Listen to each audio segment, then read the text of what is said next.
The broadcast is now starting. All attendees are in listen-only mode. Bienvenidos al webinar de Fundamentos de Protección de Distancia para Líneas. Mi nombre es Alejandra Centeno y estoy en el área de Sistemas de Potencia en ABB. Hoy estaré con ustedes moderando el webinar. Antes de empezar, me gustaría mencionar algunas recomendaciones para nuestra sesión. Favor de suprimir el audio durante el evento.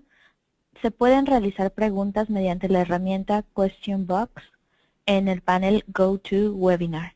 Nosotros contestaremos las preguntas tantas como nos sea posible al término del evento. Por favor, pregunten durante la sesión para que éstas queden registradas y disponibles al terminar la presentación. El webinar de hoy será grabado. Posteriormente se les enviará un correo electrónico con la liga para accesar a la grabación. Por favor, siéntanse libres de retransmitir la liga a sus conocidos que pudieran también beneficiarse de esta presentación.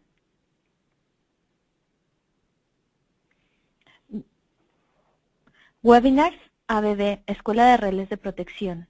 Advertencia. ABB se complace en ofrecerle la información técnica relativa a los relés de protección.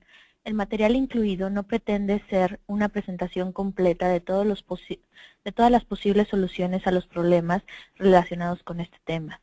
El contenido es genérico y no puede ser aplicable a las circunstancias o el equipo en cualquier instalación específica. Al participar en este webinar de ABB, Escuela de Relés de Protección, usted acepta que ABB está proporcionando esta información para que usted en una base informativa solamente, y ABB no ofrece garantías en cuanto a la eficacia o la utilidad comercial de la información para cualquier aplicación o propósito específico. ABB no se hace responsable por cualquier acción tomada en relación con la información contenida en este documento. Consultores y representantes de servicio de ABB están disponibles para estudiar las operaciones concretas y hacer recomendaciones para mejorar la seguridad, eficiencia y rentabilidad. Pónganse en contacto con un representante de ventas de ABB para mayor información.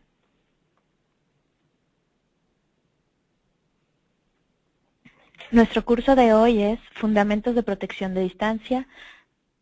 Nos acompaña Alejandro Cuellar.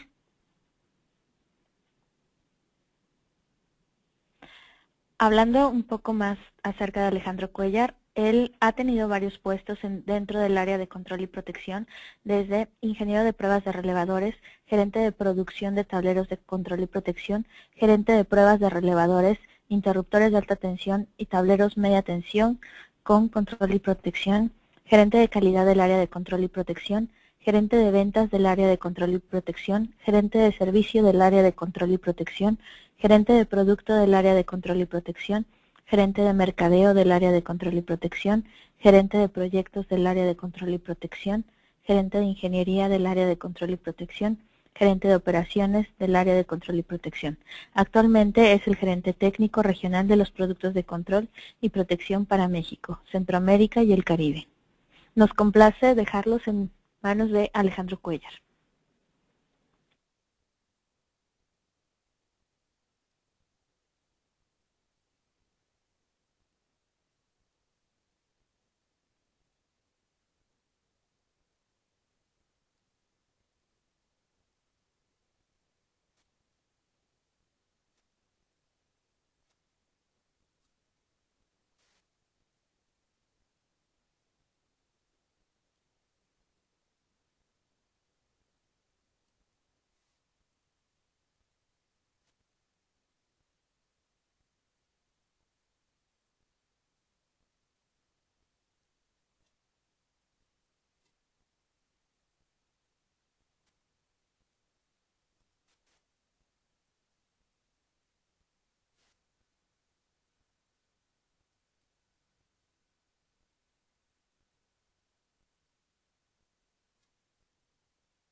es uniforme la impedancia a lo largo de la línea.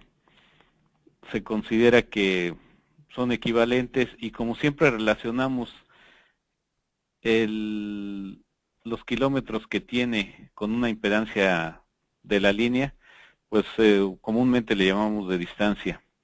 Este tipo de protección usan voltaje y corriente para determinar si una falla está dentro de la zona de protección del relé.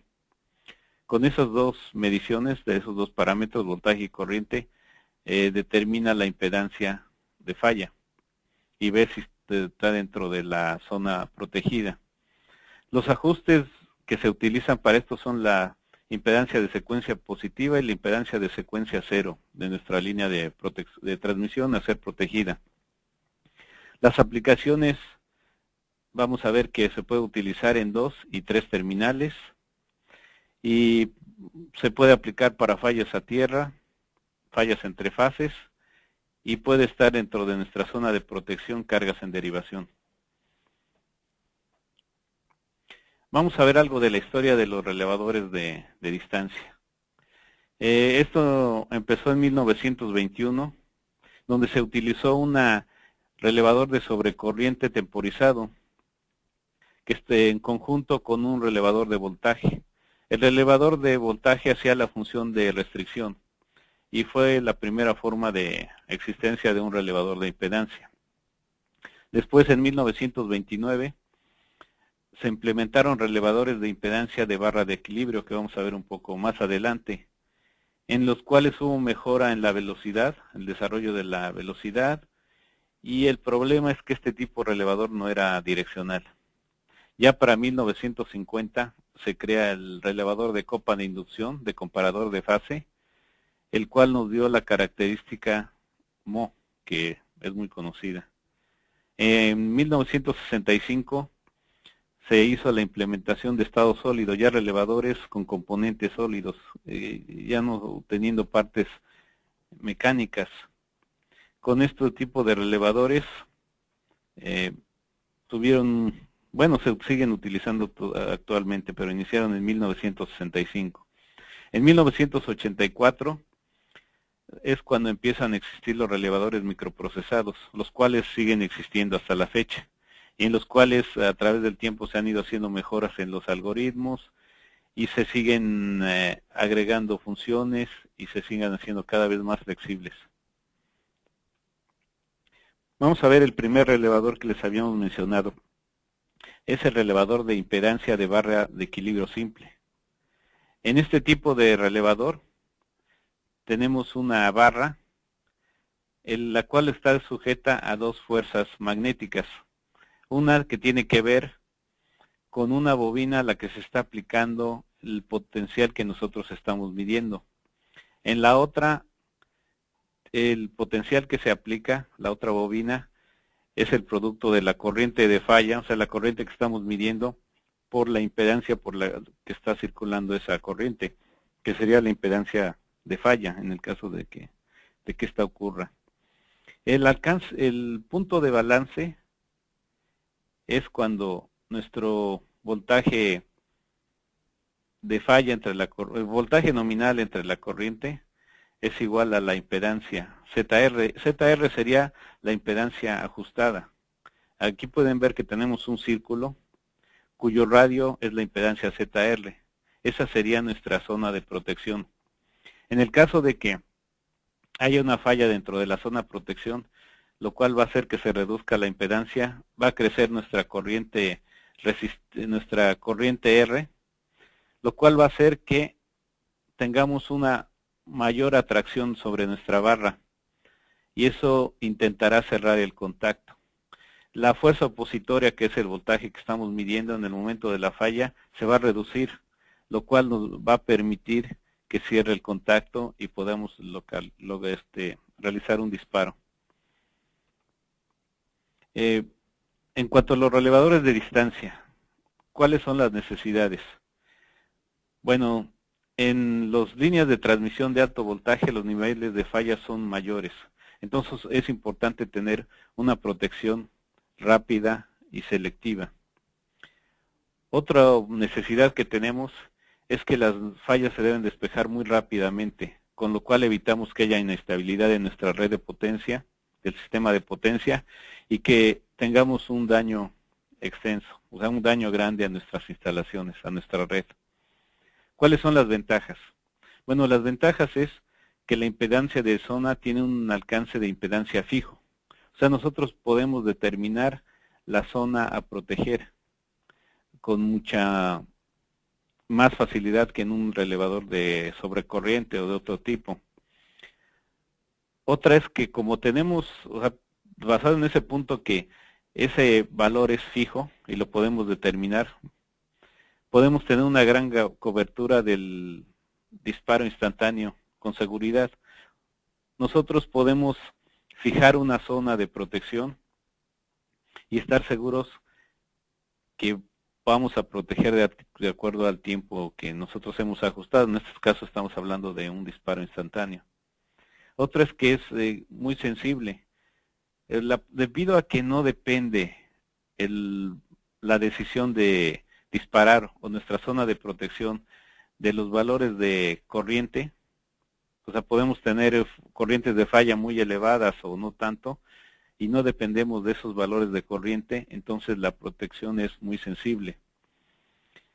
Otra ventaja es que se puede calcular muy fácil los ajustes y es fácil de coordinar las diferentes zonas. Cuando veamos de los capítulos finales, que veamos los pasos de las zonas de protección, van a ver que fácilmente se puede coordinar y ajustar la protección. Otra ventaja, que tenemos zonas fijas de protección, las cuales son independientes relativamente de los cambios que ocurran en el sistema. Y otra ventaja es que es mayor independencia de la carga. O sea, nosotros podemos cubrir unas zonas de una impedancia elevada y evitar que la carga caiga dentro de nuestra zona de protección, lo cual nos hace que podamos cubrir una zona, una región muy grande de nuestro sistema de potencia. ¿Por qué utilizar una protección de distancia? Bueno, él utiliza corriente y voltaje local, no necesita comunicación. En el último capítulo vamos a ver cómo podemos, utilizando esquemas de comunicación, mejorar la operación, pero no es algo necesario. Si perdemos la comunicación o no tenemos comunicación, no ponemos problema para que opere la protección, no es algo indispensable. Luego falla en la línea protegida.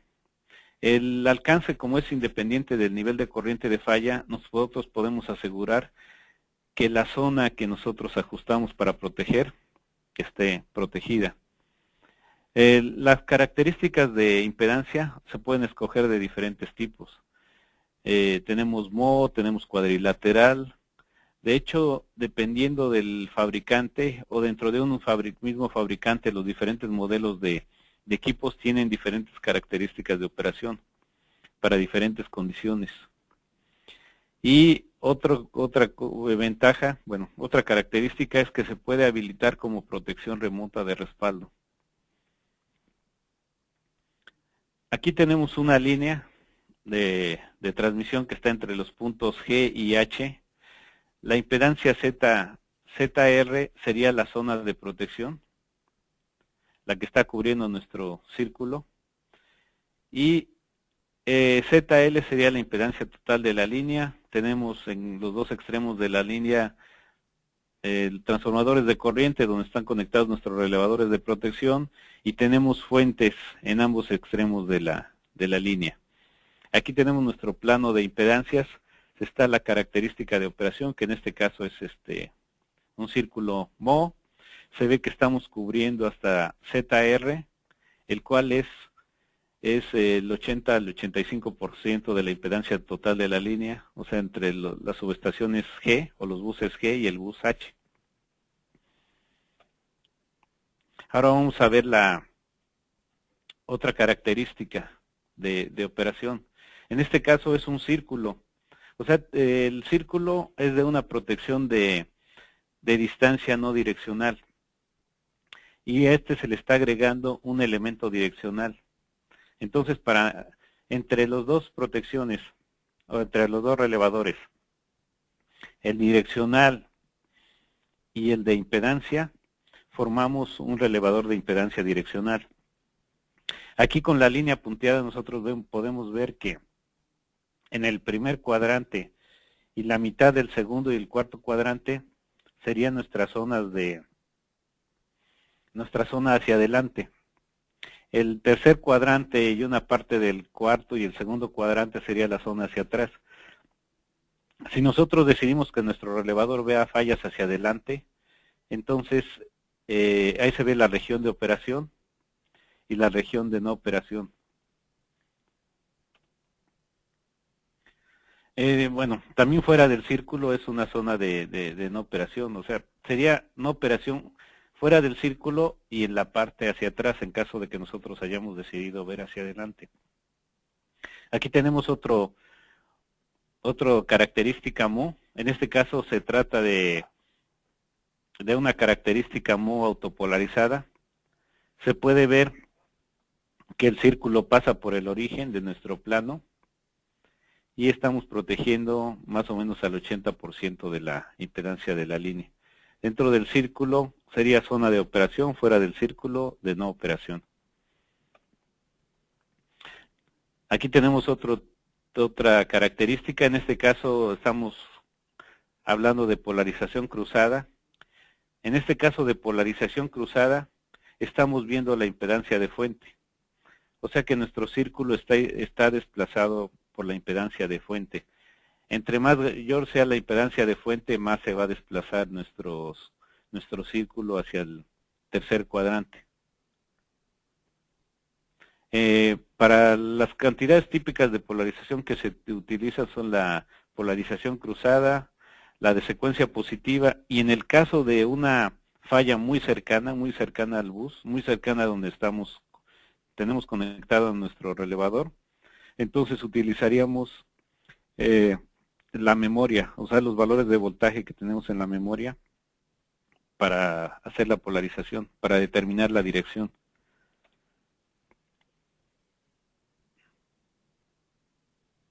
Tenemos que seguimos viendo nuestra característica.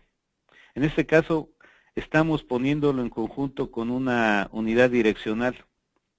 Ahí se puede ver con la línea punteada cuál es la parte hacia adelante y hacia atrás.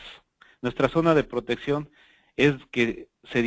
la zona de operación sería la que esté dentro del círculo y aparte esté en la parte hacia adelante, o sea, de la línea punteada hacia arriba.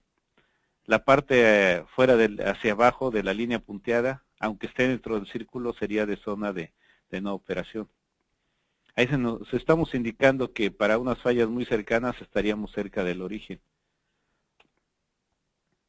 Tenemos otra característica, otro relevador. En este caso hablamos de un relevador de reactancia. En este relevador de reactancia vemos que tenemos los límites de reactivos. En el origen sería donde tenemos conectado nuestro relevador. XR sería el alcance reactivo. La impedancia que está apareciendo aquí es la impedancia de característica de la línea. El ángulo MTA sería el ángulo de la impedancia de línea. Menos XR sería la reactancia en el caso de que la protección estuviera viendo hacia atrás.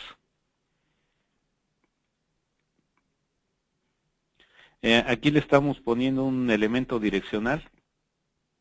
Entonces, ahí se ve la zona que tenemos aquí sombreada, nos indicaría de la zona de protección hacia adelante. Fuera de esa, tenemos el límite XR, que eso lo está delimitando el ajuste. Fuera de ese límite o hacia atrás, no vamos a tener operación. Aquí tenemos una característica cuadrilateral. En cuanto a características cuadrilaterales hay muchos tipos, muchas formas diferentes. Aquí está la forma más simple y estamos viendo cómo tenemos nuestro alcance reactivo, resistivo. En este caso son ajustables independientemente en la característica cuadrilateral. Y por ser independiente el alcance resistivo y el reactivo, se puede adaptar tanto a líneas largas como a líneas cortas.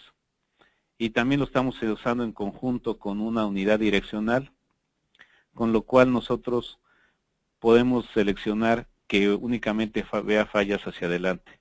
Y podemos tener una buena cobertura resistiva. O sea, nosotros podemos alargar el alcance, el ajuste resistivo tanto como sea necesario. Y la línea, si ven el ángulo MTA, que es el característico de la línea, también está en nuestra línea de cobertura resistiva, con lo cual esta línea va a ser paralela a la línea de la que nos está representando la impedancia de la línea. Después tenemos una línea, una característica cuadrilateral conmutada. En el caso de la característica conmutada, tenemos solo un elemento de medición. Entonces, ese elemento de medición lo estamos conmutando para las diferentes lazos de falla y también para las diferentes zonas de protección. Nosotros tenemos que detectar, o sea, hacer mediciones y detectar en qué zona está la falla, y entonces hacemos la conmutación para que nuestro elemento de medición mida en dicha zona. También eso lo podemos aplicar para una característica tipo MO. Eso eran los relevadores antiguos. En todos los modernos ya no hacemos la conmutación, ya tenemos elementos para los distintos lazos de falla y también para las distintas zonas de operación. Otra característica que ha existido es la lenticular. Este tipo de característica aplica para para líneas de transmisión largas. En la característica MO, como es un círculo, el problema que tenemos para una línea larga, que tenemos que poner un alcance reactivo muy grande. Y como crece en la misma medida el alcance reactivo que el resistivo, entonces tendríamos una cobertura resistiva demasiado grande, que incluso podríamos llegar a alcanzar la impedancia de carga. Con la característica lenticular evitamos eso, de que crezca, que al crecer el alcance reactivo también crezca el alcance resistivo, y entonces podemos proteger mejor una línea larga. Para las distintas formas de determinar si hay una falla o no, o si opere o no opere una protección, tenemos el comparador de fase. En este sistema de comparación de fase, aquí vemos nuestro plano. Del lado derecho, en el cuadrante primero y en el cuarto, se ve que es la zona de restricción. O sea que ahí no vamos a tener operación. En el segundo y tercer cuadrante va a ser la zona de operación. Lo que en el comparador de fase, lo que se compara es la fase entre S1, que viene siendo la cantidad que nosotros estamos midiendo, y S2 sería nuestra referencia. Entonces, cuando el S1 está adelantado de S2, que sería en el segundo y tercer cuadrante, va a ser la zona de operación. En el caso de que S1 esté atrasado, ya sería en el primero o cuarto cuadrante, ahí no va a haber operación. Por lo tanto, la zona de operación sería de 0, si tomamos como referencia S2 que esté a 0 grados, de 0 a 180 grados sería la zona de operación, y de 180 a 360 la de no operación. Aquí se puede ver la característica en un plano de impedancia con una característica MO. Y ZC viene representando nuestra impedancia de ajuste, que sería el diámetro del círculo. Y Z sería la impedancia que nosotros estamos midiendo. De la impedancia que nosotros estamos midiendo se traza una perpendicular, que sería menos JIZ. Y con respecto a eso, menos IJZ sería nuestra referencia. Con respecto a eso, a ella vamos a medir el ángulo y vamos a decidir si es falla interna o es falla externa. O sea, si operamos o no operamos. Si lo vemos aquí en el punto B, que está en la figura del lado derecho, aquí tenemos una falla interna. Entonces, IZ es nuestra impedancia de falla. Estamos trazando la perpendicular a esa, que sería menos JIZ. Y estamos trazando una línea desde IZ, o sea, un vector desde IZ hasta IZC, que es nuestro ajuste. si medimos el ángulo entre ICZ menos IZ, o sea, el fasor que trazamos contra nuestra referencia, que lo sería menos IJZ, vemos que el ángulo es menor de 180 grados, o sea, estamos en la región de 0 a 180 grados, por lo tanto estamos en la zona de operación. Si vemos una falla externa, tenemos nuestra impedancia medida, y luego trazamos la perpendicular, después el fasor desde nuestro valor medido al valor ajustado, vemos que en este caso, si medimos el ángulo, vamos a estar más o menos aquí se ve como 200 grados tenemos dentro de ángulo entre nuestra referencia hasta el fasor que estamos trazando.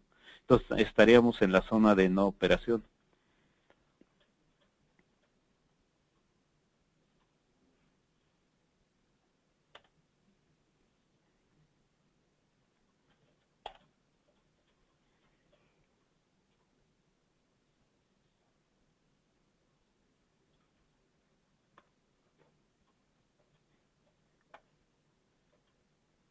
Bueno, también así como hay comparador de fase, hay comparador de magnitud.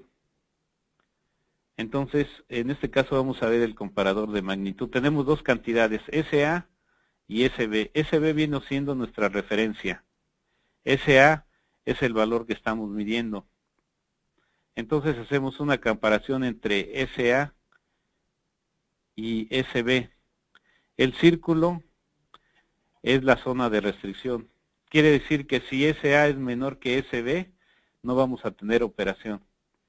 En el caso de que SA sea mayor a SB, va a haber operación. Por eso es que el círculo, que lo tenemos sombreado, se le llama restricción. O sea, sería la zona de restricción y fuera del círculo sería la zona de operación.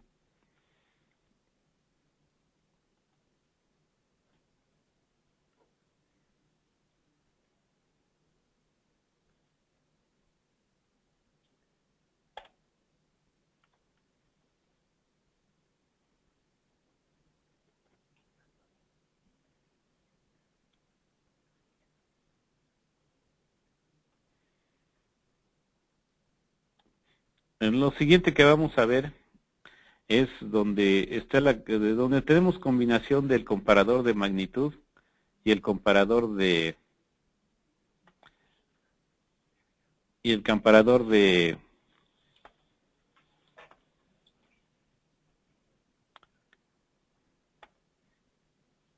magnitud y el comparador de fase combinados.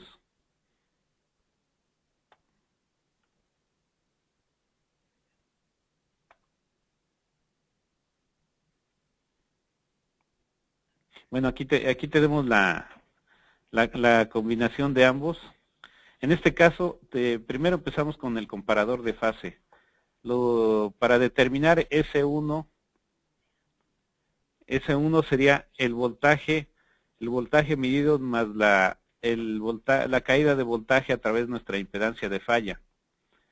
Y el S2 sería el voltaje que es proporcional a la corriente por la impedancia de falla.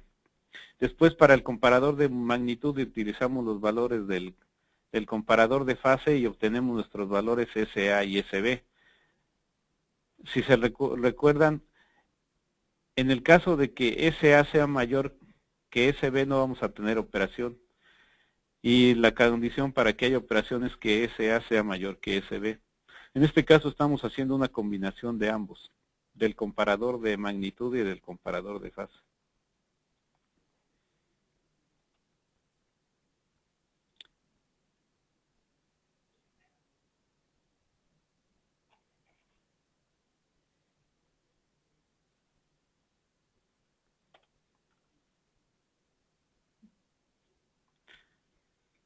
Entonces vamos a seguir viendo las características de operación.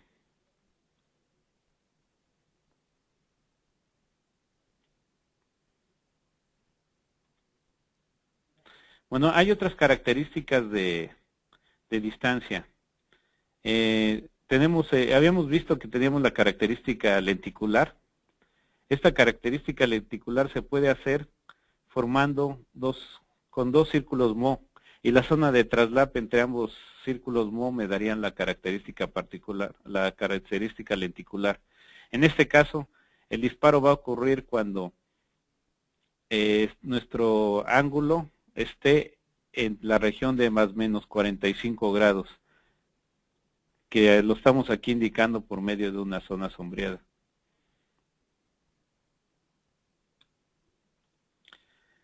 Hay otras características de distancia. Bueno, hay muchas características. Aquí estamos mostrando solo alguna de ellas. Tenemos la característica de tomate, en el cual la zona de operación está en más o menos 135 grados, como se puede ver. O sea, la zona de operación es mucho más amplia que la lenticular.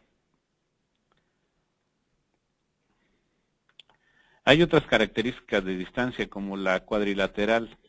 En general, en la región ANSI se prefiere mucho más utilizar la característica Mo, y en la región IS mucho más la cuadrilateral. Entonces aquí estamos viendo la cuadrilateral de reactancia, en el cual nuestra valor ajustado en nuestra base en que nos estamos refiriendo sería la reactancia. Aquí la estamos indicando como XC.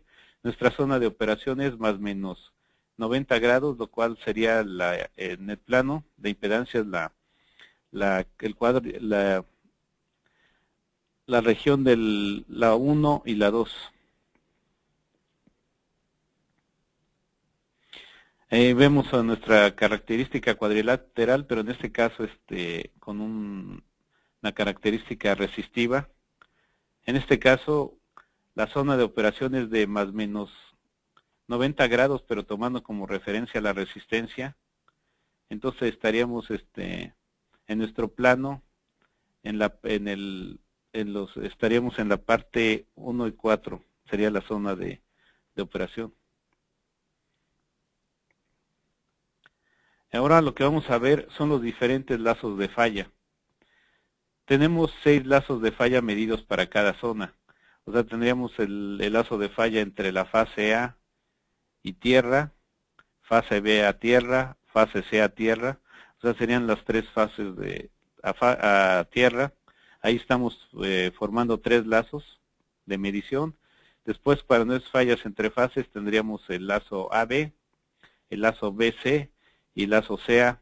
Por eso es que estamos hablando de que son 6 lazos de falla medido por cada una de las zonas. Si hablamos de 3 zonas, estaríamos hablando de 18 lazos de falla en cuales estamos determinando la impedancia.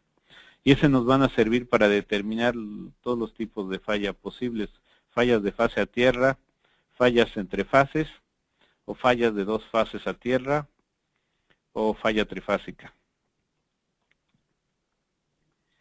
La impedancia aparente, vamos a verlo primero en el caso de falla trifásica, falla entre las 3 fases. Aquí lo que se nos está representando es la característica de operación, que en este caso es Mo. Tenemos nuestra red, tenemos nuestra generación. ZS viene representando la impedancia de fuente. ZL sería la impedancia de línea. Aquí tenemos, si ven, tenemos unidas las 3 fases, o sea, tenemos una falla entre las 3 fases, se está indicando dónde es el punto de falla. ZLI sería nuestra impedancia de falla. Vemos que nuestra impedancia aparente dependería del voltaje VA, que es el que estamos midiendo, con la corriente IA que también estamos midiendo. Entonces, si dividimos el voltaje VA entre IA, estaríamos obteniendo nuestra impedancia de falla para este tipo de falla. Esta impedancia que nosotros estamos determinando sería la impedancia de secuencia positiva. Ahora vamos a ver el caso de fallas entre fases. En el caso de fallas entre fases, tenemos aquí nuestro sistema. En este caso, la falla es entre la fase A y la fase B. Estamos viendo nuestra impedancia de falla, ZL1. Los voltajes que estamos midiendo serían BA y BB.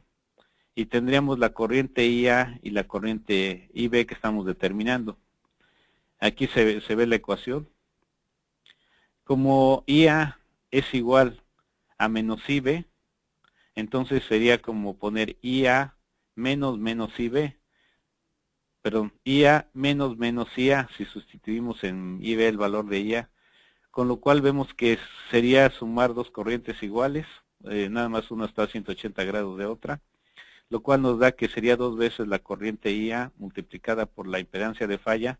Tendríamos el voltaje de falla entre las fases A y B. Y utilizando la medición de voltaje entre A y B y la corriente de A y de B, nosotros podemos calcular la impedancia de secuencia positiva, o sea, determinar la impedancia de secuencia positiva de falla, que sería ZL1. Ahora nos vamos a ver el caso para fallas de fase a tierra. En este caso lo que estamos presentando es una falla entre la fase A y tierra. Entonces nuestro lazo de falla estaría formado por la impedancia sobre la fase, que sería ZL1, la secuencia positiva, y el retorno por tierra, donde ZLN representaría la impedancia del retorno por tierra. Entonces el voltaje que nosotros estamos midiendo, VA, sería la caída de potencial a través desde el punto en que se encuentra conectado el relevador hasta el punto de falla sobre el conductor de fase, que sería, esa caída sería la corriente IA que mido por la impedancia de falla, más el retorno por tierra, que sería la corriente de neutro, o sea 3 y 0, por la impedancia de retorno. Con eso nosotros estamos determinando la impedancia total, del lazo total, que aquí se le denomina ZG, sería la impedancia total del lazo de falla para fallas de fase a tierra. El argumento, o sea, el ángulo lo determinaríamos de la impedancia de secuencia positiva y la impedancia de neutro. Seguimos viendo aquí la parte la impedancia aparente para el caso de lazos de fase a tierra, o sea que tenemos una falla de fase a tierra. Vemos que ZG, que es la impedancia total del lazo, sería igual a la sumatoria de la impedancia sobre el conductor al punto de falla más la impedancia de retorno.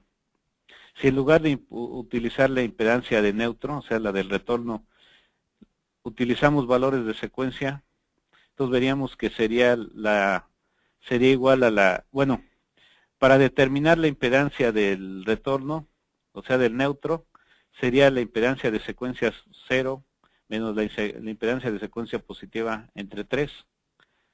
Y si sustituimos en lugar de la impedancia de neutro, utilizamos impedancias de secuencia, entonces la impedancia total sería dos veces la impedancia de secuencia positiva menos la impedancia de secuencia 0 dividido entre 3.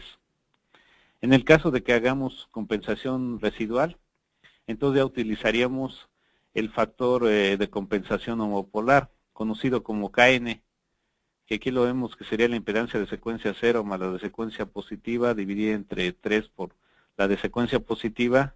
Lo determinamos y entonces lo utilizaríamos. Aquí vemos que nuestra impedancia total del lazo ZG sería la impedancia donde está el relevador al punto de falla sobre el conductor de la línea, sería la de secuencia positiva, más el retorno por neutro, que sería la secuencia positiva multiplicada por el factor de compensación KN. Es muy importante considerar dos factores usados por diferentes fabricantes de relevadores de protección. Hay fabricantes que prefieren usar KN, que es el factor de compensación para 3 y 0. Otros fabricantes prefieren usar el factor K0, que es el de compensación para la corriente de secuencia 0. O sea, KN compensa la corriente de neutro y K0 compensa la corriente de secuencia 0. Si vemos, las fórmulas son diferentes. Para determinar KN sería la impedancia de secuencia 0 más la de secuencia positiva dividida entre 3 veces la secuencia positiva. Y si vamos a utilizar la secuencia 0, o sea, la corriente compensada corriente de secuencia 0, sería que la K0 sería igual a la impedancia de secuencia 0 dividida entre la de secuencia positiva menos 1. O O sea, cuando ajustemos un relevador tenemos que estar seguro de qué es lo que debemos ajustar, KN o K0, porque los dos no son los mismos. Ustedes pueden ver las ecuaciones que en el caso de KN tenemos que usar un factor de 3, el cual no existe para K0. Ahora vamos a ver lo que corresponde a la selección de fase fallada. Habíamos visto que tenemos 6 lazos de medición para fallas entre A y B, BC, CA, AG, BG y CG. O sea, 3 lazos para fallas entre fases, 3 lazos para fallas de fase a tierra. Es muy importante que nosotros identifiquemos cuál es nuestro lazo de falla. Con eso podemos hacer un disparo tripolar seguro. O sea, estamos seguros que realmente la falla es entre las 3 fases. Y también un disparo monopolar. Nosotros vamos únicamente, en el caso de una falla a tierra, vamos a abrir o aislar la fase fallada y podemos continuar operando con las otras 2 fases. En el caso del registro de eventos es también muy importante porque nosotros, dependiendo de la fase, es lo que vamos a registrar. Y también para la localización de falla, nosotros tenemos que hacer el cálculo de la localización de falla sobre el lazo fallado. Si lo usamos sobre el lazo donde no haya falla, pues vamos a tener una medición incorrecta. Puede haber, en el caso, hay tipos de falla donde pueden intervenir múltiples lazos de falla. Por ejemplo, en una falla donde esté involucrada la fase A, pues va a participar el lazo entre A y B, entre A y G y entre C y A. En ese caso es una falla que tiene varios lazos comunes.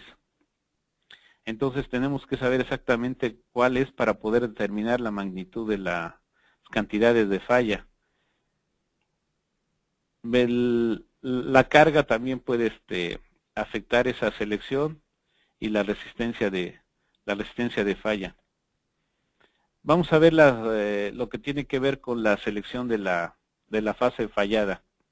Cuando estamos hablando de una unidad, de un lazo de medición entre fases, podríamos pasar que opere para fallas cercanas atrás, cuando sea una falla entre fases, o 2 fases a tierra, o fase a tierra.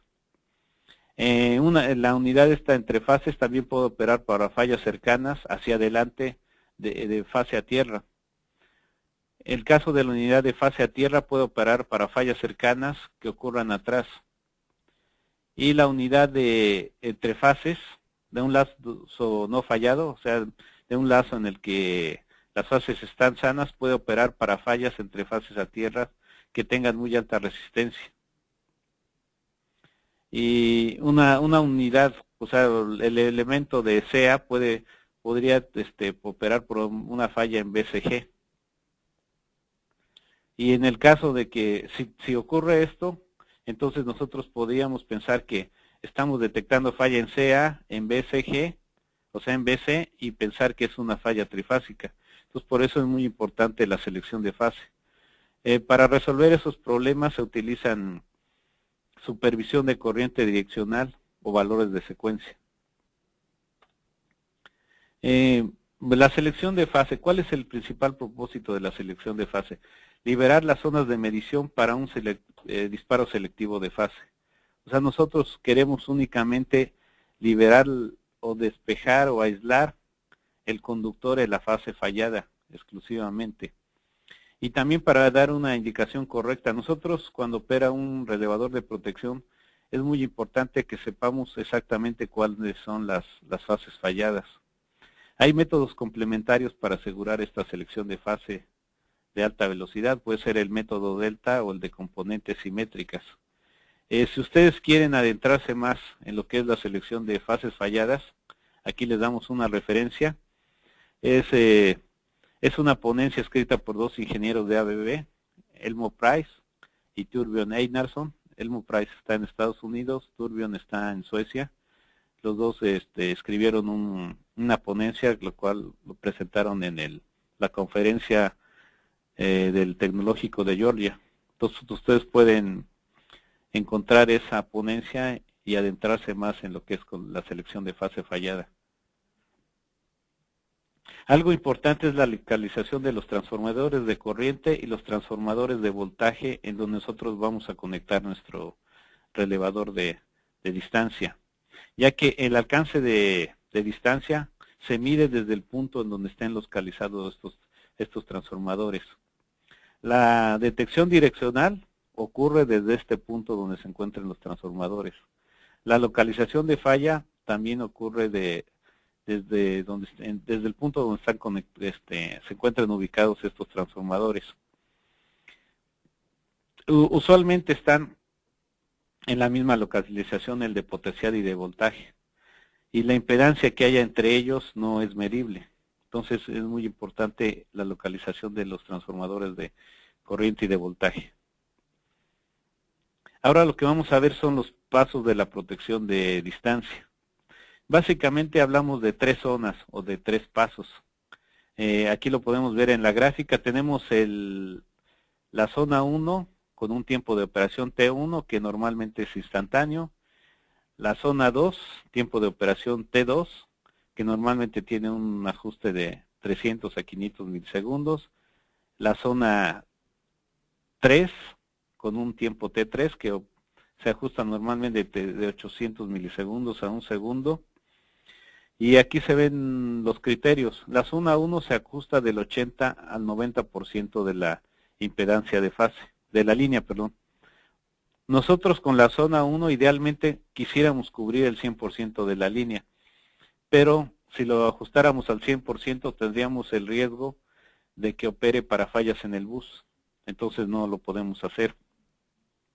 La zona 2 se ajusta del 100 al 125 o 150 de la línea. Más exactamente diríamos que sería el total de nuestra línea, el 100% de la línea, más del 25 al 50% de la línea adyacente más corta del bus remoto. En este caso, nuestro bus remoto, si consideramos que nuestro equipo está en el bus G, el bus remoto sería el H.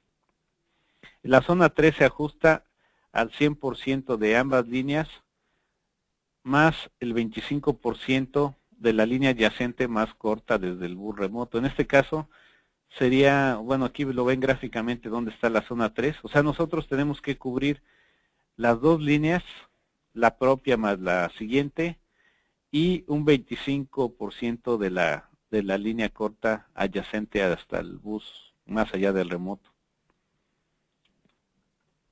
Aquí vemos lo que sería para la zona 1 las características que les decíamos que se ajusta del 80 al 90% de la línea. Nosotros no queremos ver más allá del bus remoto, incluso no queremos ver fallas en el bus porque nosotros ya tenemos otra protección que está protegiendo al bus, no queremos aislar el bus para una falla en la línea. Entonces por eso se está dando un factor de seguridad de 10 al 20%. ¿Por qué damos ese factor de seguridad? Porque hay imprecisiones en la medición de los relevadores, imprecisiones en los transformadores de corriente y potencial, e imprecisiones en los valores que tenemos de impedancia de línea. Entonces, por eso tenemos que dar un margen de seguridad para evitar esas imprecisiones. Si hablamos de la impedancia de zona 2, este opera en un tiempo T2.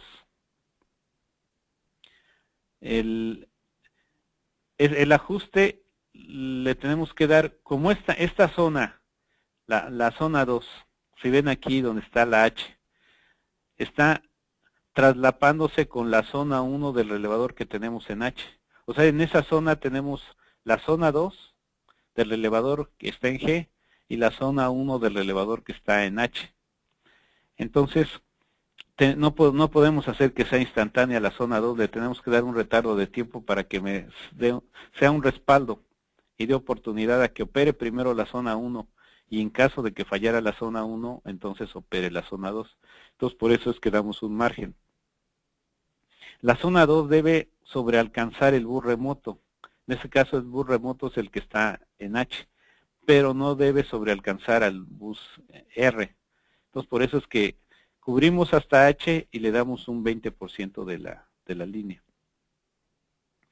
Y como habíamos visto, la zona 2 en H es un respaldo para la zona 1, perdón, la zona 2 en G es un respaldo para la zona 1 en H. Ahora vamos a ver lo que es la zona 3. La zona 3 lo que va a cubrir es las dos líneas, o sea, vamos a ver, estamos ubicados en el bus G, en el punto G, y nosotros vamos a cubrir hasta el bus R y un poco más allá. Entonces le damos un margen y estamos cubriendo un 20% de la línea que sigue posteriormente a R. Le tenemos como dentro de mi zona 3 estarían incluidas zona 1 y zona 2 de otros relevadores. Le tenemos que dar un tiempo de operación mucho mayor porque nosotros en algún caso vamos a respaldar a la zona 2 y a la zona 1. Entonces tenemos que dar oportunidad que zona 1 y zona 2 operen antes que zona 3. Sí, continuando con la zona 3, la zona 3 yo también la podría ajustar viendo hacia atrás. En el caso anterior vimos que estaba ajustada hacia adelante. También lo podemos hacer que esté viendo hacia atrás. Y la podríamos poner, bueno, con esta lógica podemos hacer que en el caso que tengamos un esquema de comunicación no tengamos temporización. ¿Por qué? Porque con la zona 3 nos estamos asegurando que no tenemos la falla atrás. O sea, estamos seguros de que la falla es hacia adelante. Entonces ya no tenemos que dar retraso. Vemos que para pasos de protección, o sea, para la coordinación y pasos de protección, lo podemos hacer con un relevador de distancia o con un relevador de sobrecorriente. Tenemos aquí el caso de la parte de arriba de distancia y abajo donde tenemos sobrecorriente. La zona 1 sería con un elemento de sobrecorriente instantáneo y la zona 2 con uno de tiempo inverso. Si hacemos aquí podemos hacer una comparación gráfica y podemos ver que con la distancia es mucho más fácil y están más delimitadas las zonas de protección que con los de sobrecorriente. Después vamos a ver ahora el caso de que tengamos una aportación del bus remoto. Yo tengo mi relevador en el punto punto G. Entonces, la corriente que yo estoy midiendo es la corriente IG. Pero si yo tengo una falla en la línea adyacente, en la siguiente línea, por esa línea va a llegar una corriente IN y también la IG, o sea, va a llegar, en esa zona vamos a tener corriente IN y IG. La IN yo la desconozco, yo estoy midiendo IG, pero no desconozco IG. Entonces esa me va a afectar la medición de zona 2 y va a ocasionar que haya una medición incorrecta. Esto se ve mejor en esta transparencia. Tenemos una falla ZH, o sea la impedancia sería ZH desde el bus H hasta el punto de falla. Nosotros estamos en G, estamos midiendo la corriente IG, pero en el tramo de impedancia ZH está circulando la corriente IG más la corriente IN. Nosotros desconocemos el valor de IN, pero IN está ocasionando que exista una mayor caída de potencial entre H y el punto de falla. Está cayendo, al haber más corriente sobre esa impedancia va a haber una mayor caída de potencial, lo cual va a afectar el voltaje que nosotros estamos midiendo en G. Aquí si vemos en la ecuación, vemos que ZA, que es la impedancia aparente, la que nosotros estamos midiendo, va a ser igual a la impedancia G, o sea, la impedancia sobre la línea que protegemos, más la impedancia H, que es del bus H al punto de falla, más la corriente, o sea, la división de la corriente IN entre la IG por ZH, y eso nos da un aumento en la impedancia aparente. O sea, IN entre IG más ZH es un error.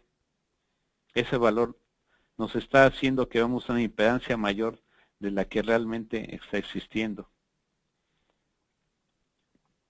Aquí tenemos otro caso, pero en este caso tenemos valores numéricos. En este caso la aportación es en nuestra propia línea, o sea, tenemos una derivación en nuestra propia línea. Si ven nosotros, o sea, la impedancia desde G hasta el bus remoto es de 2.5 ohms. Es de 2.5 ohms. O sea, es el ajuste de zona 1. Pero la línea, la impedancia de la línea es de 3 ohms. Tenemos la falla en el bus remoto. Entonces, están circulando 2 ohms por nuestro transformador de corriente, o sea, por el que nosotros estamos midiendo, y se está dividiendo.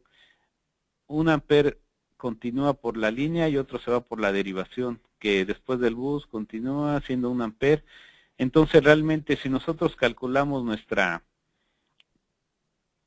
impedancia, nos va a dar que tenemos un voltaje de 4 volts y circulan 2 amperes. Entonces, nosotros vamos a ver una impedancia en realidad de 2 ohms, pero realmente la impedancia es de 3 ohms. Entonces, estamos teniendo un error. O sea, la impedancia real es mayor que la que estamos midiendo y nosotros vamos a sobrealcanzar. Vamos a ver una falla que no debíamos haber visto. En realidad la falla está fuera de la zona 1, pero nosotros lo que vamos es sobrealcanzar y con zona 1 vamos a disparar. Aquí tenemos otro caso de tenemos una derivación, tenemos un transformador en esa derivación. Entonces, si tenemos una falla en el secundario del transformador, va a circular 2 corrientes, la aportación local IG y la aportación remota IH. La caída de tensión entre la impedancia del transformador será IG más IH. El efecto que va a ocasionar es que incrementar la impedancia aparente. O sea, nosotros vamos a ver una impedancia mayor de la que realmente existe y vamos a operar incorrectamente. Otro caso que tenemos aquí es cuando nuestra línea termina en transformador. Aquí tenemos 2 puntos de colocación de nuestro transformador de corriente y potencial. Uno antes del transformador de potencia y otro después del transformador de potencia. El lugar preferido para ponerlo es después del transformador de potencia, o sea, en el transformador de corriente IH y el transformador de potencial BH. Porque en ese caso nosotros no estamos teniendo el valor, no estamos siendo afectados por la impedancia del transformador. Eso nos ayuda a determinar mejor el punto o sea, determinar la impedancia de falla y poder operar correctamente. Si quieren ver más información a este respecto, los colegas Elmo Price y Roger Herring escribieron una ponencia sobre líneas de transmisión terminadas en transformadores, que le escribieron para el evento del Tecnológico de Georgia. Ustedes pueden consultar esa ponencia para mayor información sobre este tema. Ahora tenemos la relación de impedancia de fuente. Es importante conocer la impedancia de fuente. Hablamos de qué es la relación de la impedancia de fuente a la impedancia de línea. Se le conoce como SIRS, Source Impedance Ratio. Entonces, el SIR o relación de impedancia de fuente, para el relevador es la relación de la impedancia de fuente con respecto al ajuste de la impedancia de zona. Entre mayor es el SIR, es más compleja la protección de línea. En la siguiente transparencia lo vamos a ver, de línea para zona 1. En este caso cuando el SIR es muy grande, tenemos más errores en los transformadores de corriente y voltaje y transitorios en los transformadores de voltaje capacitivo. En ese caso es mucho mejor preferible usar una protección diferencial de de corriente, y para muchas aplicaciones no puedes, no es recomendado. O sea, ahorita en el siguiente lo van a entender por qué. De acuerdo a la guía para aplicaciones de relés de protección de la IEEE, nos da los criterios que estamos viendo aquí. Para línea corta, se considera cuando el CIR es mayor de 4. O sea, la impedancia de fuente es 4 veces la impedancia de línea. En ese caso, es más conveniente utilizar corriente diferencial o esquemas de comparación de fase, o la impedancia o la protección de distancia, pero con esquemas de comunicaciones, ya sea en esquemas permisivos o de bloqueo. En el caso de que la relación de impedancia de fuente a la de línea sea de entre 0.5 a 4, se considera que la línea es media. Entonces, en ese caso, se utilizan los criterios anteriores, más, o sea, el esquema direccional, el de comparación, el diferencial de corriente, el de comparación de fase, el de comunicación, más el de distancia. Son los que se pueden aplicar. En el caso de una línea que se considera larga cuando el CIR es de 0.5, o sea, quiere decir que nuestra impedancia de fuente es la mitad de la impedancia de línea, y se pueden utilizar todas las anteriores y la de distancia, o sea, la de diferencial, comparación de fase, esquemas de comunicación y distancia. Tenemos aplicaciones, vamos a seguir viendo aplicaciones sin esquema de comunicación. Tenemos el de extensión de zona. El diagrama que estamos viendo aquí es el de extensión de zona. Aquí, si ven, la zona 1 está sobrealcanzando. Estamos viendo mucho más allá de nuestro bus remoto. Los interruptores están controlados por los relevados. Bueno, para la falla que estamos indicando aquí, la falla en el punto F, o sea, los que van a ver esa falla sería el relevador que tenemos en el punto A, en el punto C y en el punto D. El relevador en B no va a ver la falla porque la falla estaría atrás. Entonces los tres van a poder operar para ese tipo de falla. En este caso estamos considerando que tenemos un recierre de alta velocidad. Habría la falla, operarían los relevadores que ya indicamos, A, C y D. Después de que abrimos el interruptor, operaría el recierre de alta velocidad, y entonces el recierre de alta velocidad le manda, cuando él manda a cerrar, le manda una señal al relevador de distancia y él acorta su zona, o sea, quita la extensión. En ese caso, antes de que hubiera recierre, nosotros estábamos viendo a un 120% de la distancia de la impedancia de la línea. Después de que recierre, vemos a un 85% de la impedancia de línea. Y es el diagrama que estamos poniendo aquí.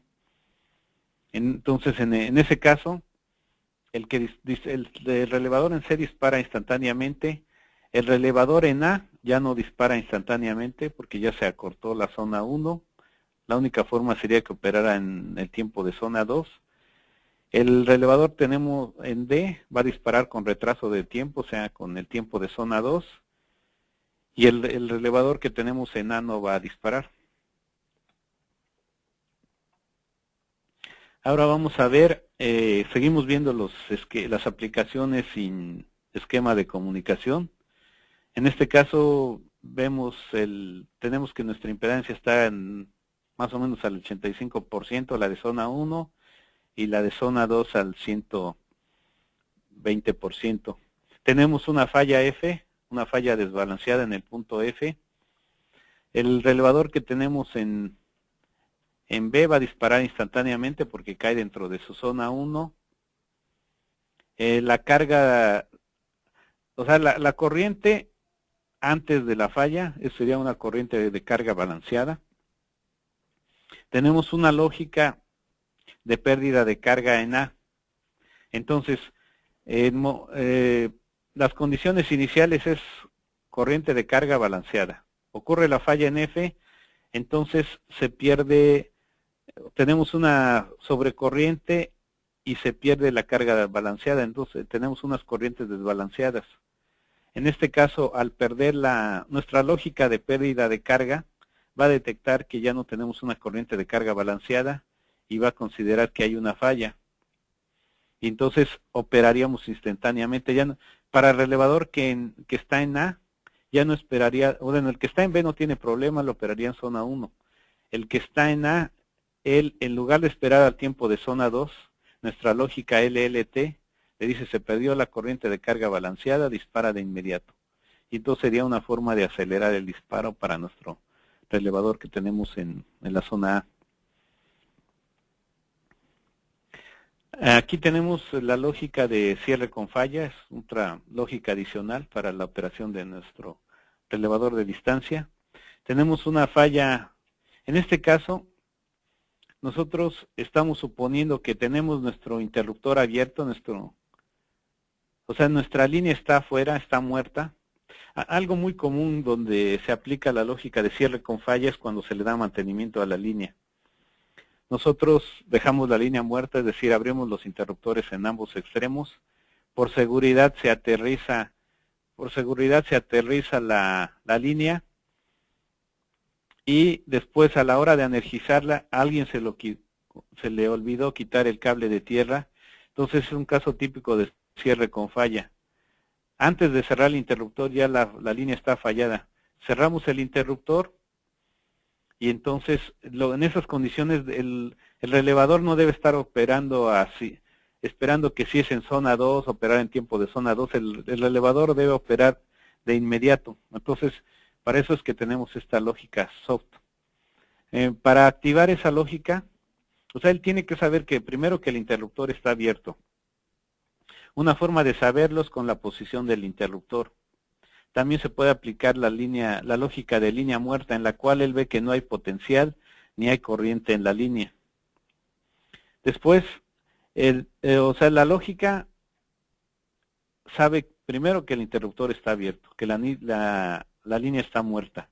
Después, en el momento que cierra el interruptor, él sabe que se está energizando el interruptor y se activa la lógica de tal forma que la zona 2 opera instantáneamente o la zona de sobrealcance opera instantáneamente y nosotros despejemos rápidamente la impedancia. Hay dos formas en que lo puede saber.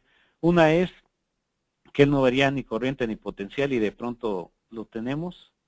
Otra forma es que nosotros con el contacto de cierre, nuestro conmutador de cierre, al mismo tiempo mandemos con uno de sus contactos activar la función de cierre con falla. Entonces lo que hacemos es activarlo. Otra lógica que es común utilizar es la lógica de protección de zona muerta, que se le llama, bueno, se conoce comúnmente como STU. Esa zona muerta sería la que también se le llama zona T, que está formada, es la zona entre los transformadores de corriente, en este caso puede ser interruptor y medio o doble interruptor, o sea, los transformadores que tenemos en ambos lados, y nuestra desconectador de línea. Si ven, se ve como una T horizontal, entonces también se le llama zona T. En este caso, si nosotros tenemos medición de potencial en la línea, entonces, y tenemos el seccionador de línea abierto, no vamos a tener potencial. O sea, nosotros dependemos de corriente y de voltaje. Como no tenemos voltaje, únicamente corriente, nuestra protección de distancia o de impedancia va a quedar fuera de circulación. Entonces, en ese caso no va a operar. Si tenemos una falla en esta T, en esa zona muerta, nosotros tenemos que poder detectarla. Entonces, la lógica de zona muerta que se ve aquí, tenemos una compuerta AND, a la cual le lleva un elemento de sobrecorriente instantáneo y el contacto B de la desconectador de línea. Entonces, en cuanto él detecta que el seccionador de línea está abierto y hay una sobrecorriente, él manda un disparo hacia ambos interruptores. Es una forma de proteger esa zona de línea. Los equipos de ABB, de las últimas generaciones lo hacen de esa forma, pero también ya lo pueden hacer con un relevador de alta impedancia, diferencial de alta impedancia. O sea, aquí lo estoy haciendo con sobrecorriente, yo lo podría hacer con un relevador diferencial entre los dos transformadores de corriente. Bueno, ahora vamos a ver los esquemas de comunicación para los relevadores de línea. ¿Cuál es la meta? La meta es poder hacer disparos simultáneos de alta velocidad para todas las terminales en fallas internas. Hasta ahorita lo que hemos visto donde no hay esquemas de comunicación, cuando yo tengo una falla en línea que está cercana hacia un extremo, el relevador que está cercano a la falla dispara instantáneamente, pero el relevador que está lejano la ve en zona 2 y opera con un retardo de tiempo de zona 2. Lo que resolvemos con los esquemas de comunicación es que ambos relevadores operen instantáneamente para cualquier falla que ocurra dentro de la línea, no importa la ubicación. Aquí se ve en este diagrama que vemos, donde está el punto de falla está fuera de la zona 1, entonces si no tenemos esquema de comunicación, nuestro relevador va a operar en tiempo de zona 2. Entonces, ¿qué usamos con los esquemas? Usamos una comparación direccional. Entonces, para ello usamos relevadores direccionales. Para un esquema de comparación direccional podría ser un relevador de distancia o un relevador de sobrecorriente direccional. De esa forma nosotros sabemos si la falla está adelante o si está atrás. Y cuando nuestra falla está hacia adelante o hacia atrás, nosotros se lo vamos a comunicar al relevador remoto. ¿Cuáles son los requerimientos del canal de comunicación? Bueno, pues van a depender de la lógica que se esté aplicando para la comparación direccional. Los esquemas de comunicación que se utilizan son muy simples, donde estamos transmitiendo solamente un 1, o sea, damos una señal de bloqueo permisiva únicamente activando un contacto que se transmite y lo recibimos en el otro extremo. O sea, es sencilla la comunicación. Es una comunicación binaria. Existen varios esquemas de comparación direccional. Tenemos el disparo de sobrealcance transferido directo, el DUTT, el disparo transferido permisivo de bajo alcance, el PUTT, disparo transferido permisivo de sobrealcance, el POTT, la comparación direccional de bloqueo, el DCB, y la comparación direccional de desbloqueo, el DCV. Vamos a ver todos esos esquemas más adelante. Entonces vamos a hacer la comparación direccional. En este caso tenemos, como les decía, tenemos canales de comunicación. Se requiere que cada una de las terminales tenga comunicación con la remota. O sea, los dos extremos de la línea protegida están comunicados. Los canales que se utilizan son comúnmente el de onda portadora, conocido como PLC, como carrier o como OPLAT. En español se utiliza OPLAT, en inglés se utiliza PLC, o sea, Power Line Carrier. También hay muchos que lo conocen como carrier, y también es muy común en donde se utiliza la terminología ANSI como llamarle piloto. También se podría utilizar microondas o comunicación digital a través de una fibra óptica o los hilos piloto de par trenzado. Aquí tenemos nuestro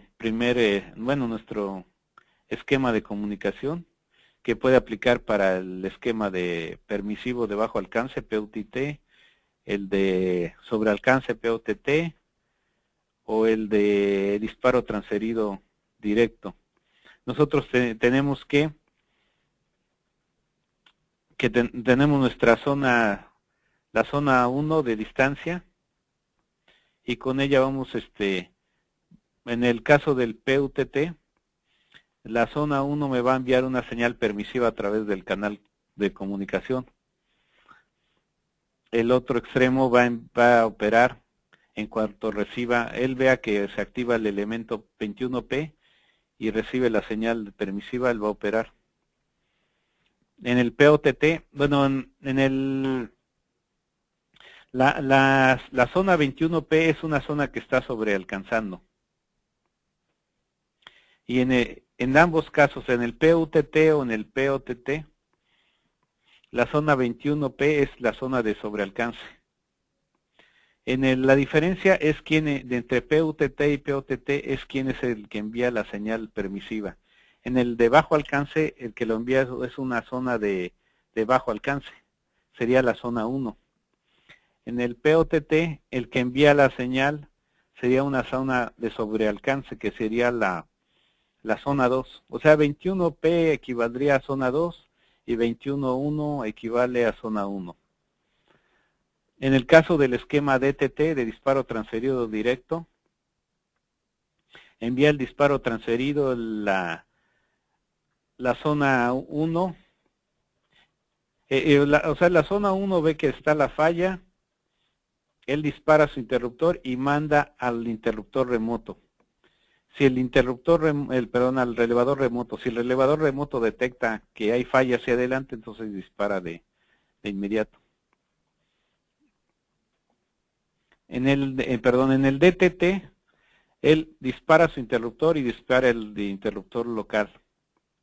En el PUTT y en el POTT, la protección de distancia del otro extremo recibe el permisivo y opera. Luego tenemos el esquema de comunicación con OPLAT, o sea, con el PLC o el carrier. Tenemos esquemas de bloqueo y tenemos de desbloqueo. En el caso de los esquemas de bloqueo, lo que utilizamos es una zona que esté viendo que la falla sea externa. Y si ve que la falla es externa a la línea, pues él manda a bloquear. En los esquemas permisivos lo que estamos verificando es que la falla sí sea en la línea. En el esquema de bloqueo, opera sin recepción de señal de comunicación.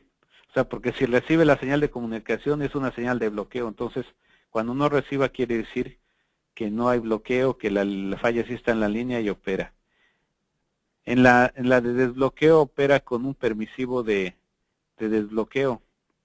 En este caso, la de desbloqueo como opera es, yo siempre estoy transmitiendo una señal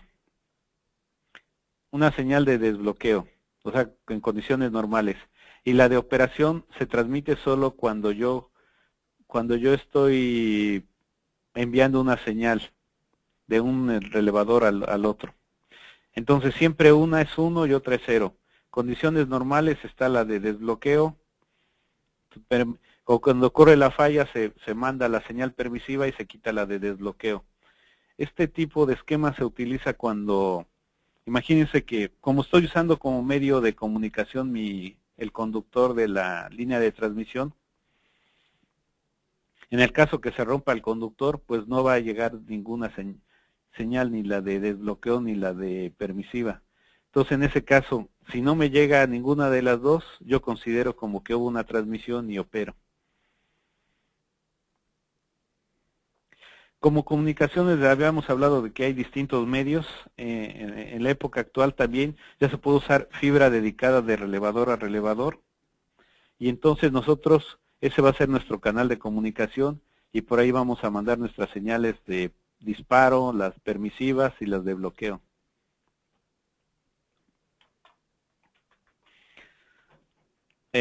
Seguimos viendo los esquemas de comunicación. Tenemos el esquema de bloqueo. En los esquemas de bloqueo nosotros estamos viendo falla hacia atrás, que en este caso le estamos llamando 21S. Entonces nosotros, si recibimos la señal del extremo opuesto, quiere decir que él está viendo la falla atrás, entonces me está mandando bloquear.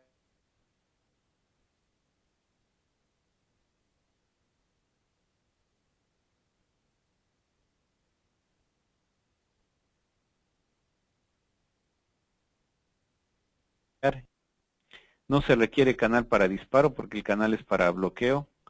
Se pueden usar relevadores de distancia o relevadores de sobrecorriente. Se puede usar el llaveo en onda portadora. O sea, el llaveo en onda portadora significa que yo transmito una frecuencia en condiciones normales y en el momento de transmisión conmuto, que lo que muchos le llaman llaveo, conmuto a otra frecuencia de otro tipo, pero siempre estoy transmitiendo.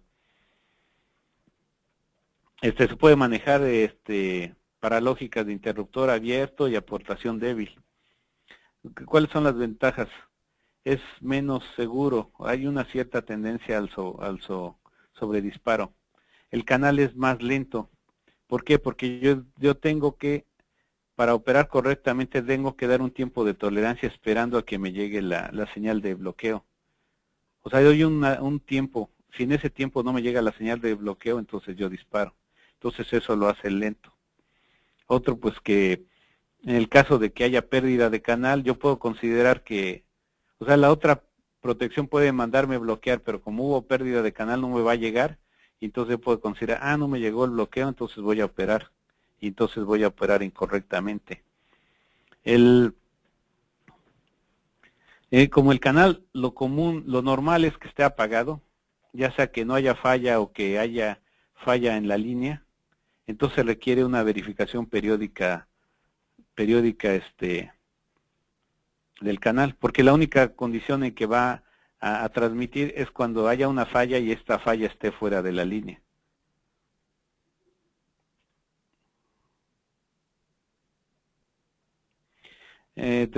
Bueno, seguimos viendo los esquemas de desbloqueo.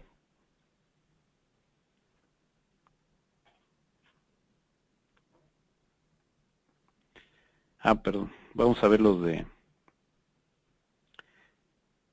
El de comparación de direccional o de desbloqueo, en el cual les digo que, o sea, yo transmito una frecuencia con condiciones normales, cambio a otra condición, a otra frecuencia en el momento que que yo estoy haciendo una transmisión, pero siempre voy a tener una u otra, nunca voy a tener cero. Entonces siempre una es 1 y la otra es 0 y luego condiciones de que transmito es 0 y 1.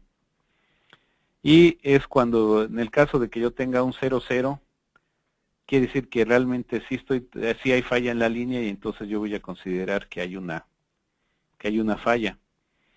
¿Cuáles son las ventajas?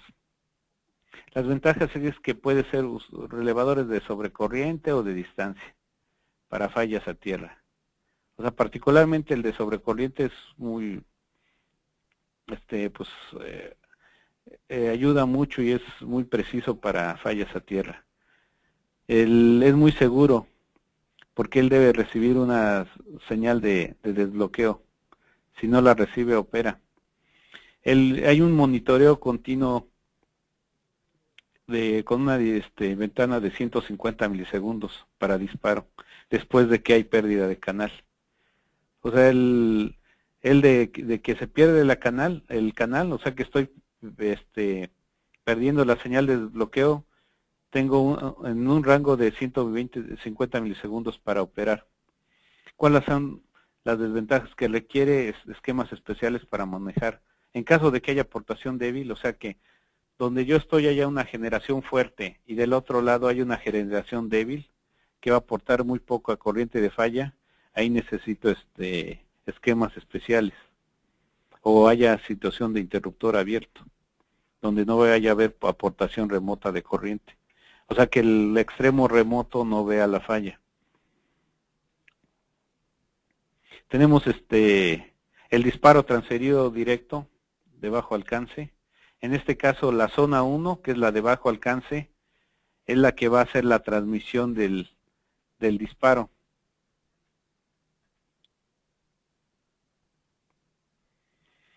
Pero debe haber un traslape entre ambas zonas 1 para que haya una correcta operación.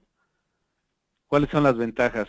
Cuando nuestro canal de comunicación es bueno, pues opera bien, es seguro. Y las desventajas, que en el caso de que una terminal está abierta, no va a proteger toda la línea, solo lo que tiene que ver con zona 1. Requiere comunicaciones duales. o sea, la que le habíamos llamado de llaveo o FSK, o sea que saber exactamente que siempre se esté comunicando y nos demos cuenta cuando se pierdan ambas señales, o sea, la frecuencia en condiciones normales y la frecuencia que transmito en condiciones de falla. El otro es que requiere relevadores de distancia a tierra para que se pueda tener un alcance preciso. Luego tenemos los esquemas de comunicación con el disparo permisivo transferido de bajo alcance, el PUTT. Entonces, nuestros esquemas en el PUTT, quien envía la señal de sobrealcance es una zona de bajo alcance. La de bajo alcance es la de zona 1, la de sobrealcance es la de zona 2. Entonces, como estamos de bajo alcance, la transmite la de bajo alcance, que sería la zona 1. Entonces, si tenemos una falla en la línea, si cae dentro de mi zona 1, yo disparo instantáneamente. Si cae dentro de mi zona 2, o disparo en zona 2, en tiempo de zona 2, o la vea yo en zona 2, y me llega un señal permisivo del otro extremo, entonces yo voy a disparar instantáneamente. O sea, para disparar rápidamente, o lo veo en zona 2 y recibo permisivo, o lo veo en zona 1. Entonces, ¿cuáles son las ventajas? Es más seguro que el disparo transferido de bajo alcance. ¿Cuáles son las desventajas? En el caso de que una terminal esté abierta, pues no va a ver toda la línea. O sea que si el que está abierta y no ve la falla, el que manda el permisivo, pues no voy a operar correctamente. Y requiere relevadores de distancia a tierra para alcance preciso. Ahora vamos a ver el esquema de permisivo de sobrealcance, el POTT. En este caso, como es de sobrealcance, el que manda la señal de permisiva es el de sobrealcance, que sería la zona 2. Entonces, sería el mismo bueno, lo similar con el caso anterior, es que yo, si ve la zona 1, disparo instantáneo, y también disparo de inmediato si veo la falla en zona 2 y recibo permisivo. La diferencia es que en este caso el que manda el permisivo es la zona de sobrealcance, que sería la zona 2. ¿Cuáles son las ventajas?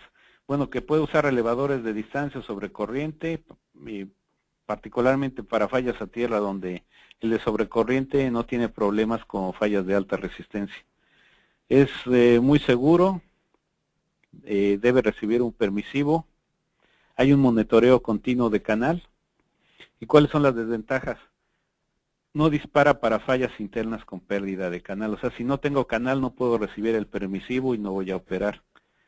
Y requiere esquemas especiales cuando se trata de aportación débil o situaciones de interruptor abierto. O sea, en el caso de que el otro extremo que me va a mandar el permisivo está abierto su interruptor, o que una aportación débil donde él no va a haber corriente, pues no va a poder mandar el permisivo y no voy a poder operar. Ahora vamos a ver la lógica de aportación débil. Si vemos aquí en el esquema, del lado derecho tenemos una fuente fuerte y del lado izquierdo tenemos una fuente débil. Entonces, si hay una falla en la línea, el del lado derecho me va a aportar una corriente muy elevada al punto de falla.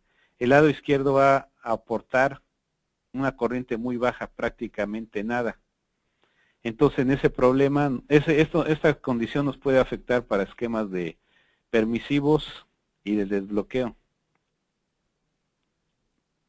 Para mayor, si quieren adentrarse más en todos estos esquemas de comunicación, pueden ver la guía IEEE para aplicaciones de relevadores de protección de líneas de transmisión, que es la C37113 del 99. También pueden ver el libro de Walter Elmore, de Protective Relay, teoría y aplicación. En ambos referencias se da una implicación mucho más amplia de lo que estamos viendo aquí de los esquemas de comunicación.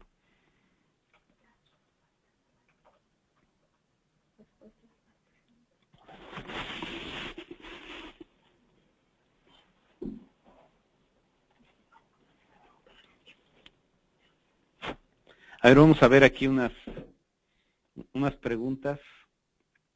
Me concentré en la presentación y no vi las preguntas. Vamos a ver qué preguntas tenemos.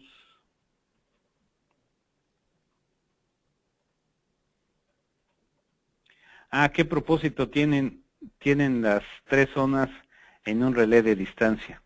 Bueno, la primera zona, uno trata debería idealmente proteger la línea al 100%, pero por lo que le decía de errores de relevador, errores en la medición, errores en los transformadores de corriente y de voltaje, nosotros tenemos que dar un margen de seguridad y entonces no podemos proteger con zona 1 el 100% de la línea. Entonces para ello requerimos de una zona 2. La zona 2 ya me va a proteger me va a poder proteger al 100% la línea, pero aparte nosotros queremos que opere como un respaldo. Entonces para que opere como un respaldo, lo que vamos a hacer es tener una zona 2, la zona 2 va a ser un respaldo de la zona 1 del siguiente relevador, de la línea adyacente, y la zona 3 va a ser un respaldo de la zona 1 de 2 líneas adelante, de la zona 2 del relevador de la línea adyacente, y la zona 2 de mi propio relevador. O sea, la zona 1 ve mi línea, pero como no la ve al 100% necesito una zona 2. Pero aparte la zona 2 y la zona 3 son respaldos de las otras protecciones. Por eso es que utilizo 3 zonas. Ese es en un caso. También la zona 3 la puedo usar. Zona 1 y zona 2 estoy cubriendo el 100% de mi línea. Y con la zona 3 la puedo usar hacia atrás para estar seguro que la falla es externa, no es interna. Aquí hay una pregunta que dice, ¿operar con las otras dos fases? Ahí está, esta pregunta no me queda muy clara. Me voy a la siguiente porque esta no está clara. Dice, en estos disparos aún no entra a fallar las teleprotecciones. O sea, en el esquema de comunicación, o sea, sí dependemos de la teleprotección. O sea, mencionamos que no es algo indispensable para que opere un relevador de distancia los esquemas de comunicación. Pero nos ayuda a mejorar el comportamiento.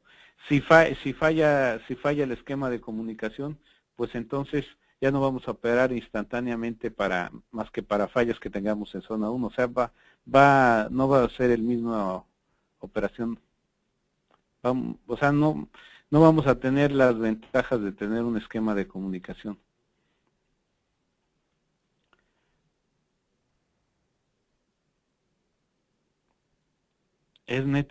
Aquí hay una pregunta que es netamente la función de distancia, pues no entiendo exactamente de qué se trata la pregunta. O sea, la función de distancia tiene que ver con una función de impedancia. Donde nosotros estamos determinando la impedancia de falla. Lo dice, la lógica de software en una configuración de subestación de interruptor y medio, ¿cómo funciona? Pues funciona igual que en una que tenga un solo de interruptor. Bueno, más bien no. En el caso de que tengamos un solo interruptor, lo podemos hacer por voltaje y corriente o por posición de interruptor. En el caso de que tengamos una subestación de interruptor y medio, ahí no lo hacemos por contactos, porque sería muy complicado. Necesitaríamos ver la posición de los dos interruptores y también el cierre de los dos interruptores. En este caso nosotros tenemos el caso de interruptor y medio, veríamos el voltaje en la línea, o sea, la medición no la tendríamos en el bus, la tendríamos en la línea, y la corriente también la tenemos en línea. Entonces, en el caso de interruptor y medio, activamos la lógica de SOP, de cierre con falla, con valores de voltaje y de corriente. En este caso no utilizaríamos posición de interruptor, ni señal de cierre de interruptor. Luego dice, ¿Cuál es el menor nivel de tensión donde se puede utilizar una protección de línea? La protección de línea se puede utilizar, digamos que en cualquier nivel de tensión, en cualquier nivel.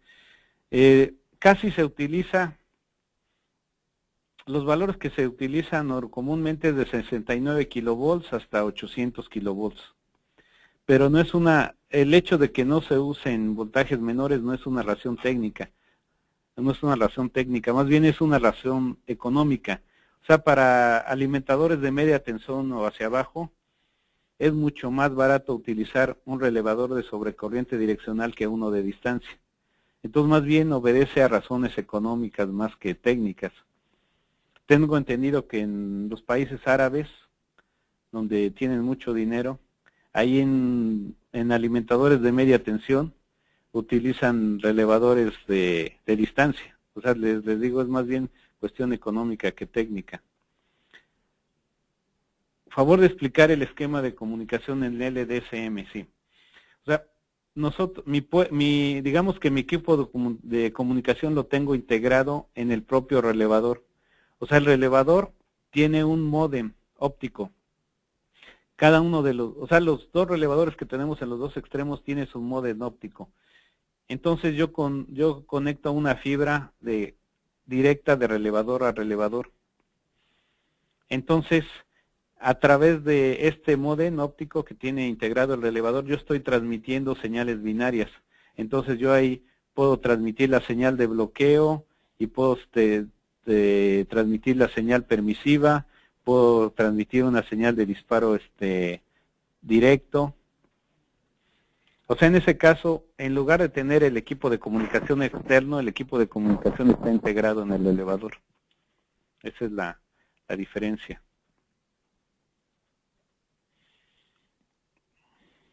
Luego otra pregunta es, si yo tengo una línea corta alrededor de 5 kilómetros y yo tengo fibra óptica de interconexión entre subestaciones, ¿tengo que tener necesario de protección de distancia o la puedo cambiar? O sea, en este caso de la línea de 5 kilómetros y tenga fibra óptica, bueno, de 34.5, yo lo que le recomiendo, bueno, si no hay problema, bueno, aquí tendríamos que ver la parte técnica y la económica. Si vemos desde el punto de vista técnico, se puede utilizar un esquema permisivo de sobrecorriente, o sea, pero se puede hacer un esquema de comparación direccional de sobrecorriente a un esquema de comparación direccional con distancia. O se puede usar una diferencial de línea. Para tensiones mayores, para tensiones de 64 hacia arriba, sobre todo en líneas muy altas, utilizo los tres esquemas. O sea, utilizo una diferencial de línea como respaldo, un esquema permisivo con protección de distancia y un esquema permisivo con diferencial de corriente. En esquemas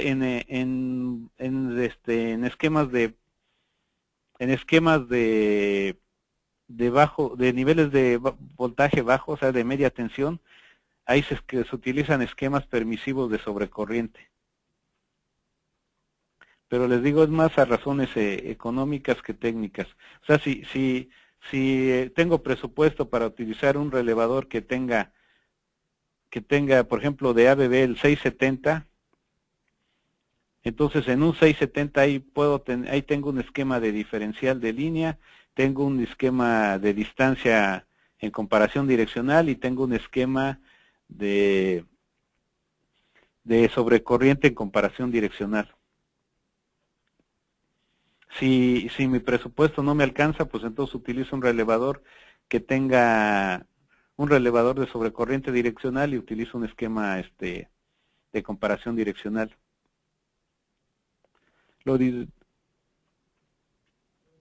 No, o sea, bueno, también otra parte de la pregunta dice que si necesariamente, dice, ¿tengo que tener necesariamente protección de distancia? De distancia, no necesariamente. Con que tenga una función de sobrecorriente direccional y pueda hacer una lógica interna para crear un esquema de comparación direccional, con eso funciona perfectamente bien su esquema de protección.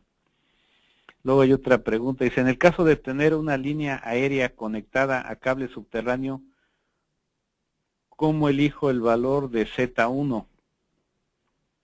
Bueno, pues en ese caso se tiene que, o sea, es igual, se elige del 80 al 85%. Usted tiene que tener el valor del cálculo del cable subterráneo. La diferencia que va a tener del cable subterráneo con la línea aérea es que en el cable subterráneo va a tener unas corrientes capacitivas muy altas. En el caso de protección de distancia realmente no había gran problema que sea aéreo o sea subterráneo. Lo que sí que los valores de impedancia van a ser muy diferentes, pero de acuerdo al tipo de conductor y el diseño de la línea es que usted calcula los valores, pero usted va a seguir aplicando ese criterio que esté entre el 80 al 90%. La otra pregunta dice, pero si dispararía instantáneo, ¿se lo veo en zona 1 o no para el POTT? Dice, pero sí dispararía instantáneo, ¿se lo veo en zona 1 o no para el POTT? En el caso, para cualquiera de los esquemas de comunicación, en zona 1 va a ser instantáneo. En el caso de que esté fuera de zona 1, para que él dispare de inmediato, necesita verlo en zona 2 y recibir una señal permisiva. En ese caso, del POTT, la señal permisiva se la mandaría a la zona 2 del otro. O sea, digamos que el zona 1 dispararía, vamos a decir, en 30 milisegundos y en zona 2 y con el permisivo dispararía en 40 milisegundos. Pero sí operaría de inmediato. Se puede decir, considerar que sería instantáneo, ¿no? Porque realmente el 0 milisegundos no existe. Dice, ya veo, es igual que hilo piloto, ¿y qué recomienda para líneas cortas? Por ejemplo, 11 kilómetros.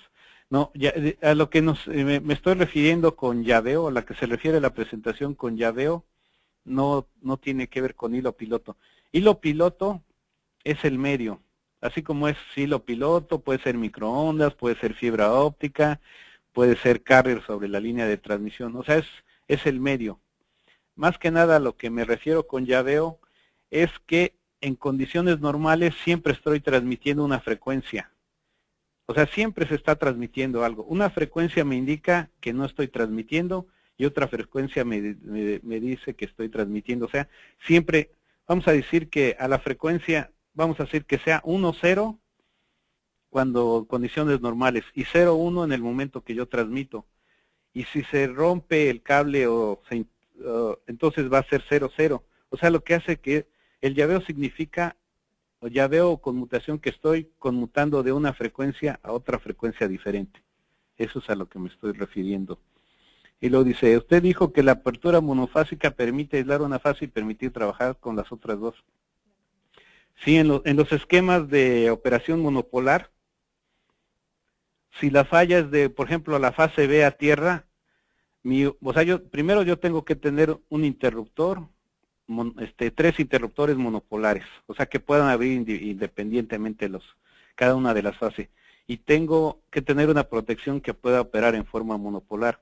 Entonces, si tengo una falla en la fase B, únicamente mando a abrir el polo de la fase B, la aíslo la fase B, sigo trabajando con la fase A y C, y después mando un recierre sobre la fase C. Sí, sobre la fase B, que es la fallada. Si fue una falla transitoria, entonces cierra el polo de la fase B y continúa mi línea operando en condiciones normales. O sea, momentáneamente se quedó en 2 fases, únicamente el tiempo de zona muerta del recierre. En el caso de que sea una falla permanente, o sea, yo me quedo con la fase A y la C. Y mando cerrar la B, y como la falla es permanente va a disparar, pero entonces disparo los 3 polos y entonces sí dejo fuera la línea completa. O sea, no la voy a dejar mucho tiempo a 2 fases, únicamente el tiempo de zona muerta. Luego otra pregunta dice, ¿podrá hacer algún comentario sobre el Ref 630 con la función de distancia? Bueno, el 630 trabaja, O sea, todo lo que se explicó aquí aplica para la función de distancia del 630. Entonces, lo que vimos aquí se puede utilizar. Otra pregunta dice, ¿se puede utilizar protección de línea en una línea con compensación de serie? Sí, sí se puede utilizar. Nada más que no cualquier relevador. O sea, los distintos fabricantes tienen una versión especial para línea compensada. O sea, no el 100% de los relevadores de distancia pueden operar con línea compensada. Se tiene que hacer algoritmos especiales. Pero todos los fabricantes al menos tienen una versión de relevador de distancia que puede operar con compensación en serie. Y como son bueno, son todas las preguntas, después nos pueden hacer más posteriormente y estamos con gusto a sus órdenes. Les agradezco a todos pues la atención. Esperemos que lo que se explicó aquí haya llenado sus expectativas y les agradezco su presencia y nos estamos viendo para el siguiente seminario por internet. Muchas gracias. Hasta luego.